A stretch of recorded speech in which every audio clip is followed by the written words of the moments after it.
ആരുടെയും പണം തന്നു എന്ന് പറഞ്ഞ് ഞാൻ തന്നെ അയ്യോ അത് വേണ്ട. ഞാൻ സാറിനെ കണ്ട് സംസാരിച്ചോളൂ.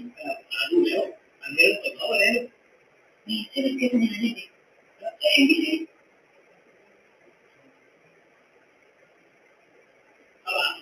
കമ്പ്യൂട്ടർ എഞ്ചിനീയറാണെന്ന് പറയാം. വർക്ക് ചെയ്തവരെയാ?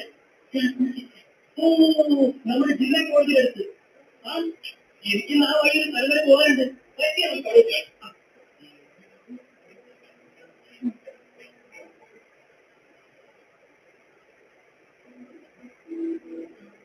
ഞാനവിടെ റൂട്ടിലിരുന്ന് വർഗീസ് കോശിയുടെ മകളാണ്.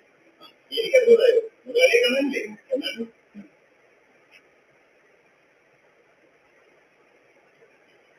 തുകയുടെ മത്സ്യം അഞ്ചു രൂപയാണെങ്കിലും അല്ലാതെ കളിപ്പിക്കാൻ നോക്കുന്നവർക്ക് നൂറ്റിരിച്ച് പരിശീലനങ്ങളായിട്ട് ഇതിന്റെ പ്രധാനമന്ത്രി അതിന്റെ വലിയൊരു ഫർണിച്ചർ ഷോപ്പ് ഉണ്ടല്ലോ അവിടെ വിലപിടിപ്പുള്ള ഒത്തിരി ഫർണിച്ചർ ഈ ആഴ്ച റിമോട്ട് ചെയ്യുന്നു. നമ്മൾ ഒരു ഷോർട്ട് സർക്യൂട്ട് ആണെന്ന് തോന്നുന്ന രീതിയിൽ മൊത്തം ജലത്തിലെ ചെറിയ ചെറിയ അരികൾ കൊടുക്കുന്നെങ്കിൽ അത് വല്ലാതെ നെഗറ്റീവ് ജോസഫിന്റെ കാര്യത്തില് ഒരു വിട്ടുവീഴ്ചയില്ല. ഒരു കാലിന് തല്ലി ഒഴിച്ചേ പറ്റൂ. ഓക്കെ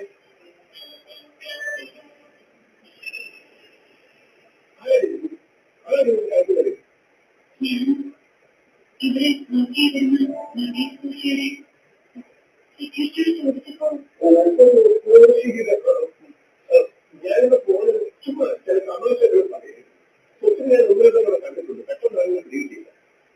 ഇൻഷുറൻസിന്റെ കാര്യത്തിലോ എന്താണ് അറിയാത്തത്?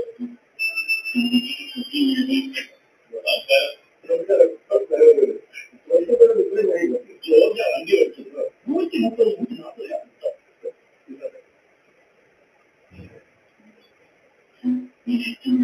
അതൊന്നും പറഞ്ഞില്ല. വിഷം മനസ്സിലാക്കണം. വീട്ടിലൊക്കെ